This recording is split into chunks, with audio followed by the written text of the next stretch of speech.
Welcome to the show, ladies and gentlemen. Thank you so much for tuning in. As always, it's Matt behind the camera. I'm Ben. Most importantly, you're here, which makes this stuff they don't want you to know. This week, Matt and I are looking at something that you are probably familiar with because you're on the internet right now, that is paid online manipulation. It's a strange tactic in the digital age. No, let's make no mistake. Propaganda is a tale as old as time. We trace the beginning of modern propaganda to a guy named Edward Bernays. And if you're familiar with this show, you're familiar with Edward Bernays. He's the guy who made bacon the premier breakfast food. He's the guy who got women to associate smoking cigarettes with voting. He's the guy who got the U.S. to go to Guatemala and fight a war in 1954. You ignorant jerk, how could you say such thing about Americol? No, it's a... you ignorant jerk, how could you say such thing about Americop? It's a historical fact. I feel like you're just repeating... You obviously know not what you're talking about, you ignorant Americom.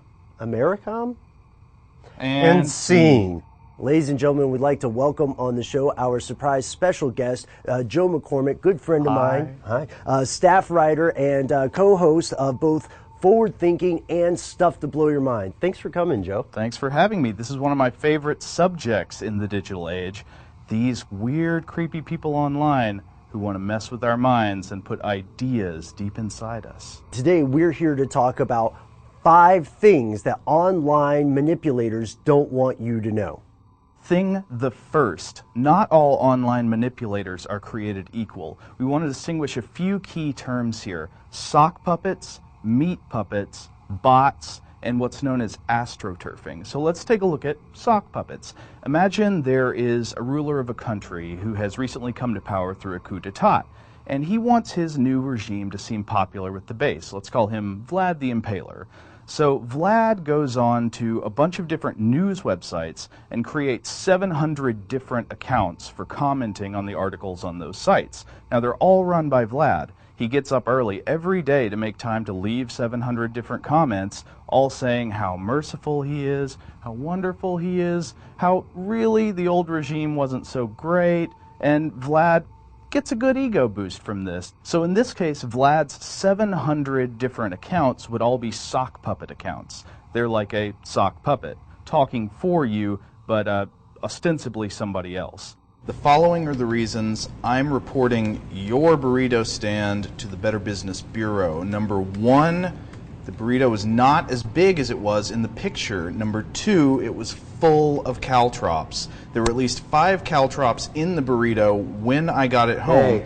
Hey, no one listen to this guy. I see him all the time trying to tear down good burritos. I've been going there since I was growing up. They're the best burritos in town. That's not true. It was full of jagged metal. I cut my finger on it before I even got the wrapper open. Oh, so brave. Lol. Why are you everywhere I go? Who are you? Lol. I know you are. Hitler. Literally Hitler. Downvote. Now there's another option Vlad could employ. He could employ human beings, and these would be what is often called on the internet now meat puppets, or people to operate his sock puppet accounts for him, because let's be real, Vlad does not have time to comment 700 times a day, so instead he could hire 50 people and have them each leave hundreds of comments every day. Then he's got not just a bunch of sock puppets, but meat puppets operating sock puppets. So your leader who wants to spread supportive messages and shut down opposition messages could do so with sock puppet accounts, could hire people to be his meat puppets, or he could have one of his computer experts create a program to do all that work for him. And that way lies the future, which is bots. Hello, sir or madam. I thank you for your opinion, but have you considered, however, that the leader you criticize is #1 in strength and goodness worldwide? Thank you for your opinion. One last term we should get to at the end here is what's known as astroturfing. This comes from the idea of a grassroots movement, but of course, as the title suggests, it is fake grassroots. So astroturfing is a campaign that happens when really all of these messages are coming from the organizational source that is seeking support, but they're designed to look like it's a spontaneous upwelling of authentic support from the people. So if you see lots of Facebook commenters leaving positive reviews on the Facebook page of a business, but then you click on those people's profiles and they don't have any friends and their accounts were just created the day before, that might be some digital astroturfing taking place. And that brings us to number 2. The second thing you need to know about online media manipulation is that corporations and commercial interests do it all the time. It could be something as small as some fake reviews on Yelp or on Amazon. It could be something much, much larger that also gets to the line between corporations and governments, and that would be false fronts, dummy corporations. One of my favorite examples of this is a place called Hands Off the Internet, a group of concerned internet users who... but how concerned are they? Right, how concerned are they? Because you have to have hands to type. Whatever, like they didn't, the marketing doesn't work. This was being sold as a grassroots movement against net neutrality and the FCC legislation at the time. But let's go back to look at some of the laws here. Now, the New York Attorney General, at the time we record this, a guy named Eric Schneiderman, actually took action against 19 different companies because he said that astroturfing is the 21st century's equivalent of false advertising. And you can see this online in so many places. You can see video game reviews written by interns of the companies who made the video game. You can see this when we see, of course, restaurant reviews by the people who own the restaurant. In this investigation of these fake reviews, they found that companies weren't only hiring their internal employees to write fake reviews, they're also outsourcing to other countries where people professionally write fake reviews about places they've never been, doing things they've never done, and it isn't a stretch to call that false advertising. The real threat when we see this stuff is the idea that people could purport to have authority they do not, or purport to be objective when they are not. Citizens for a concerned, yada, yada, yada. Whatever that might be, it can be difficult to tell who actually owns or funds this enterprise. And whenever you're online and you see something that seems authoritative but also seems vague, be very, very careful and make sure you can figure out who's actually running the show behind the curtain. Number 3, some governments, and maybe lots of governments, already have armies of paid online manipulators that are out there amongst us, sowing the messages that their governments want you to believe.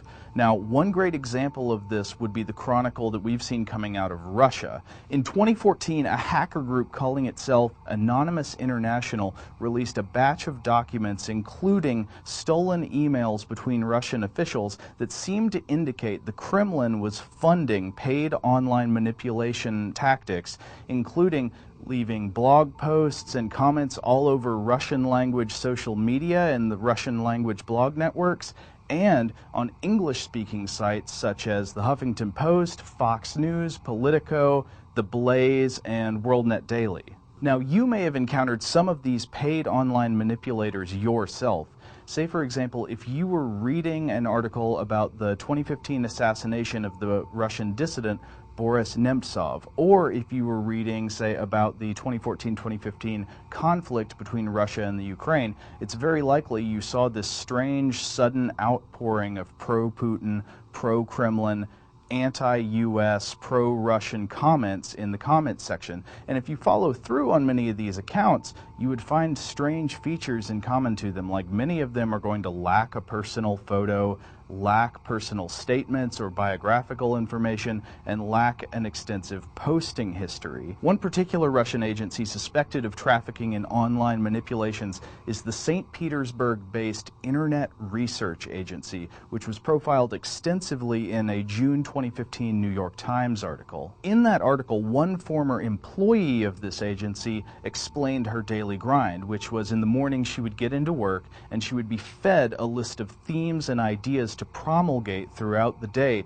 during these extremely long 12-hour shifts that would go 2 days in a row, where all day long she was blogging and leaving comments advocating these pro-Russian, pro-Putin, pro-government messages. The thing is, we're not here to pick on Russia, because when we're talking about the sphere of international affairs, it's always much more complicated than the idea of a good or a bad force. China is doing this. The U.S. is doing this. Israel is doing this. There are so many countries that if they're not doing it right now, oh, and let me add the United Kingdom to that list, if they're not doing it right now, it's probably because they can't afford to yet. But imagine if you're something the size of a nation state, it is in your best interest to control the international opinion such that it sways with your narratives. China is one of the most open or transparent governments pursuing this kind of thing through the use of two organizations. There's a private one known as the Water Army, which is spreading the same pro-China messages throughout the digital world. But then there's also the 50 Cent Army. I love this name, not to be confused with the MC at all. The 50 Cent Army was named this because they were paid per post, and there's actually a certified training course that you can take to become a member of the 50 Cent Army for managing public opinion.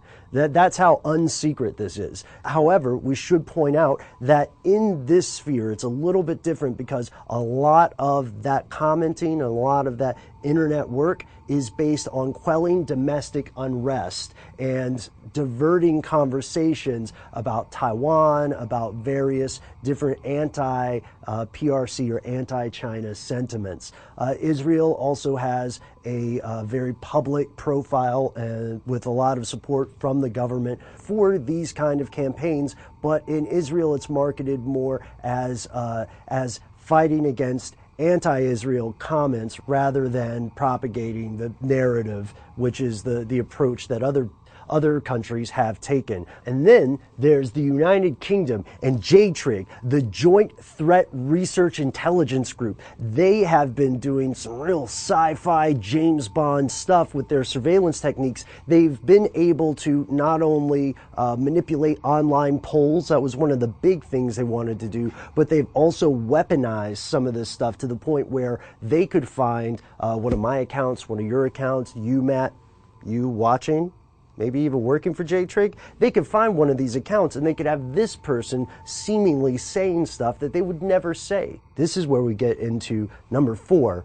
on our list, which is that the tactics of online manipulation are continually evolving. It's more than just a couple of things like a DDoS or downvote brigade on Reddit. It's the idea that someone could take an identity and become someone else.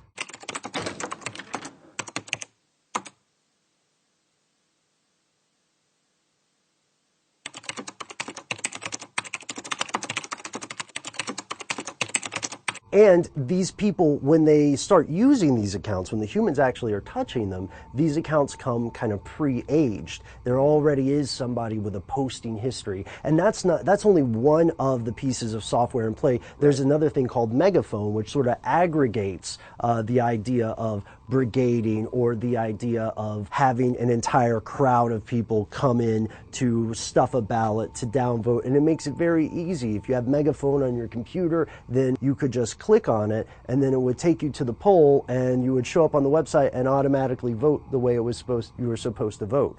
So very effective. And that's still not even all the software. Right. So every time a website runs the question, who's the greatest Harry Potter character, you go and vote Ron. Yeah, right. Well, we can disagree. Who's the guy who's like a wizard? Gandalf. There's another thing, of course, the U.S. is doing this. Everybody is familiar with DARPA, our resident mad science wing of the U.S. military, and DARPA and the Pentagon have been working on how to automate this stuff in a way that has never been seen before, working specifically with a company called Intrepid, which leads us to the biggest point. Number 5, the dead souls of the future are bots. Your human sock puppet operators, these meat puppets we were talking about earlier, come with a lot of problems. Number 1, they are expensive. In that New York Times profile of the Internet Research Agency out of St. Petersburg, the main former employee that they talked to in the article claimed that she was paid a salary of 41,000 rubles a month, which they said was about the same salary as a tenured university professor in Russia. Oh. number two, you can't always trust people to keep secrets.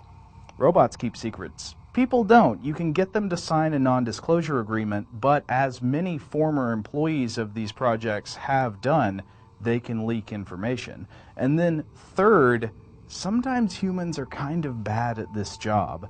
And we all know it's no secret, especially on the internet, that lots of people don't have really great writing skills. This has been a documented problem in this industry where poor grammar and poor writing skills have caused trouble getting the government's message across. So you've got all these problems, how are you going to answer them? Just write some software. There's still a couple of problems with that as well, right? Like, we know that having someone address a crowd in a language that they do not speak natively can be a dead giveaway, right, for a human robot, or for a human online manipulator. Well, of course it can, and this is an even bigger problem, actually, for the software of today, because the main advance that we're waiting on in order to have these bots really take over this job is the proliferation of cheap, high-quality natural language processing. These are the chat bots you may have encountered in the past if you ever chatted with one of those computer programs that's designed to talk like a human. In a dystopian way, the government behind this wants something that's very good at that, to spread their message and make it seem like, I am a real person, I am a real person, you jerk. You know, we want, ideally, in this situation, if we are someone in charge of one of these armies, we want something that is indistinguishable